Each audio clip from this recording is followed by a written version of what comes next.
அலகு 1. அரசாமைப்பு, நாட்டின் அரண்.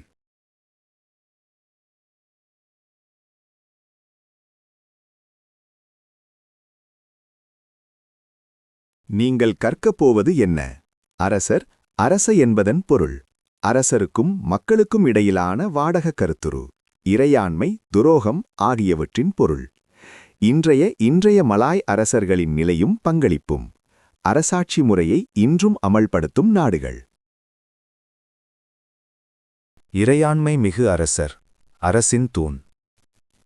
அரசர் அல்லது சுல்தான் என்பவர் இறையாண்மை மிகு அரசின் உயர்நிலை ஆட்சியாளர் ஆவர். அரசு என்பது அங்கீகரிக்கப்பட்ட முறையில் ஆட்சி செய்யப்படும் மாநிலம் அல்லது நாடு ஆகும். அரசமைப்பு தொடக்ககால மலாய் அரசுகளின் காலந்தொட்டே பின்பற்றப்பட்டு வருகின்றது. தொடக்ககால மலாய் அரசுகளின் அரசாட்சி முறையில் அரசர் மிக உயர்ந்த நிலையில் வைக்கப்பட்டுள்ளார். அரசர் அல்லது சுல்தான் மக்களையும் தனது அரசையும் ஆட்சி செய்யும் மாநிலத்தில் தலைவராவார்.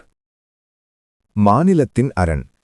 ராஜா அல்லது சுல்தான் மாநிலத்தின் அமைதியையும் நல்லிணக்கத்தையும் நிலைநாட்டும் தலைவராக திகழ்கின்றார். தற்பொழுது 9 மாநில அரசமைப்பை அமுல்படுத்துகின்றன.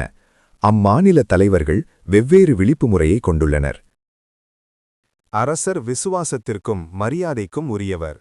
அரசருக்கு விசுவாசமாக இருக்கும் பண்பானது முந்தைய காலந்தொட்டு ஒவ்வொரு குடிமகனும் பின்பற்றி வரும் வழக்கமாகும். கலாலஸ்தான் சாலாத்தின் எனும் புத்தகத்தில் அரசருடனான வாடட் உடன்பாடு காணப்படுகிறது. இவ்வுடன்பாடு ஸ்ரீ தெரிபுவானாவிற்கும் மக்களுக்கும் ஆதரவது டெமாஞ்ச் லெபர்தா உடனான வாக்குறுதி விசுவாசத்திற்கு அடிப்படையாக அமைந்துள்ளது. மக்கள் அரசருக்கு விசுவாசமாக இருக்க உறுதியளித்தனர். அதே சமயம் அரசரும் மக்களை நீதியுளவா நடுநிலையமையுடன் ஆட்சி செய்ய உறுதியளித்தார்.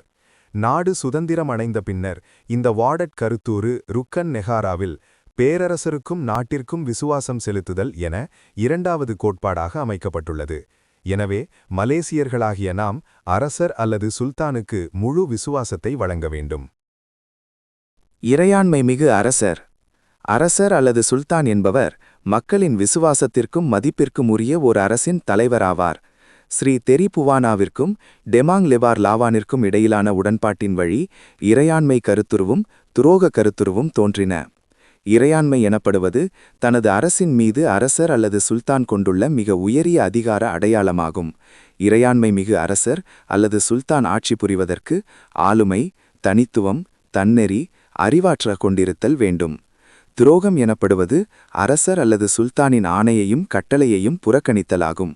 துரோகம் புரிகின்ற மக்களுக்கு அதற்கு நிகரான தண்டனை வழங்கப்படும். அரசமைப்பில் ஏற்பட்ட மாற்றங்கள். அரசமைப்பு பாரம்பரியத்தை நிலைநிறுத்தியுள்ள நாடுகளில் மலேசியாவும் ஒன்றாகும். தொடக்கமலா மலாய் அரசுகளின் காலம் தொட்டே அரசமைப்பு நமது இறையாண்மைக்கும் பெருமைக்கும் அடையாளமாக விளங்குகின்றது. காலத்திற்கேற்ப அரசமைப்பு பல மாற்றங்களை கண்டுள்ளது. 1. தொடக்க கால மலாய் அரசமைப்பு.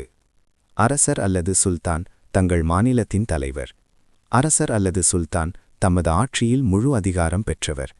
விவாதம், சட்டம், நீதி, அரசதந்திர உறவு ஆகியவை தொடர்பான கொள்கைகளை அரசர் அல்லது சுல்தான் முடிவு செய்வார். அரசை நிர்வாகம் செய்ய அரசர் அல்லது சுல்தானுக்கு ஆட்சியர்கள் உதவுகின்றனர். 2. பிரிட்டிஷ் காலனித்துவ அரசமைப்பு. அரசர் அல்லது சுல்தான் மாநில தலைவராக நிலைநிறுத்தப்பட்டார். அரசர் அல்லது சுல்தான் ஆட்சி பொறுப்பில் முழு அதிகாரம் பெற்றிருக்கவில்லை. அரசர் அல்லது சுல்தான் தங்கள் மாநிலத்திலே இஸ்லாமிய சமயத்திற்கும் மலாய் சடங்கு சம்பிரதாயங்களுக்கும் தலைவராகார். ஒவ்வொரு மாநில நிர்வாகத்தையும் நிர்வகிக்க பிரிட்டிஷ் ஆலோசகர் ஒருவர் நியமிக்கப்பட்டார். அரசியலமைப்பில் ஏற்பட்ட மாற்றங்கள். மலேசிய குடிமக்களாகிய நாம் அரசியலமைப்பு இறையாண்மையை எவ்வித பாதுகாப்பின்றி தற்காப்பது அவசியமாகும். அரசியலமைப்பு இறையாண்மை நாட்டின் வளப்பத்தையும் அமைதியையும் உறுதிப்படுத்துகின்றது. 3. ஜப்பானிய ஆக்கிரமிப்பு காலத்தில் அரசமைப்பு. அரசர் அல்லது சுல்தான் மாநில தலைவராக நிலைநிறுத்தப்பட்டார். அரசர் அல்லது சுல்தான் ஆட்சி பொறுப்பில் முழு அதிகாரம் பெற்றிருக்கவில்லை. அரசர் அல்லது சுல்தான் தவ மாவியக்கு இஸ்லாமிய சமயத்திற்கும் மலாய் சடங்கு சம்பிரதாயங்களுக்கும் தலைவராவார். ஜப்பானிய ஆளுநர் மலாய் மாநிலங்களின் நிர்வாகத்தை நிர்வகித்தார். 4. சுதந்திரத்திற்கு பின்னர் இன்று வரையிலான அரசமைப்பு. அரசியலமைப்பு முடியாட்சி முறையை அறிமுகப்படுத்தப்பட்டது. அரசர் அல்லது சுல்தானின் அதிகாரம் மாநில அரசியலமைப்புக்கு உட்பட்டது. மாநில நிர்வாகத்திற்கு மந்திரி பெசார் தலைமறை ஏற்க நிர்வாக சபை துணை புரிகிறது. மாட்சிமை தாங்கிய மன்னர் அமைப்பு முறை சுதந்திரத்திற்கு பின் அறிமுகப்படுத்தப்பட்டது. 9 மலாய் அரசர்களும் மாட்சிமை தாங்கிய மன்னராக சுழல் முறையில் நியமிக்கப்படுகின்றனர்.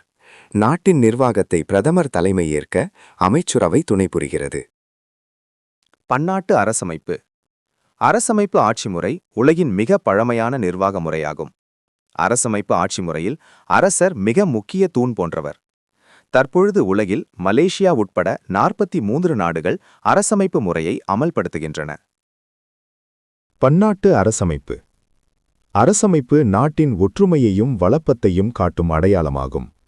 ஆகவே அரசமைப்பு இறையாண்மையை தற்காக்க மக்கள் முழு விசுவாசத்தை காட்டுவது அவசியமாகும். மாணவர்களே, இதோ உங்களுக்கான பயிற்சி. சிந்தித்து பதிலளியுங்கள்.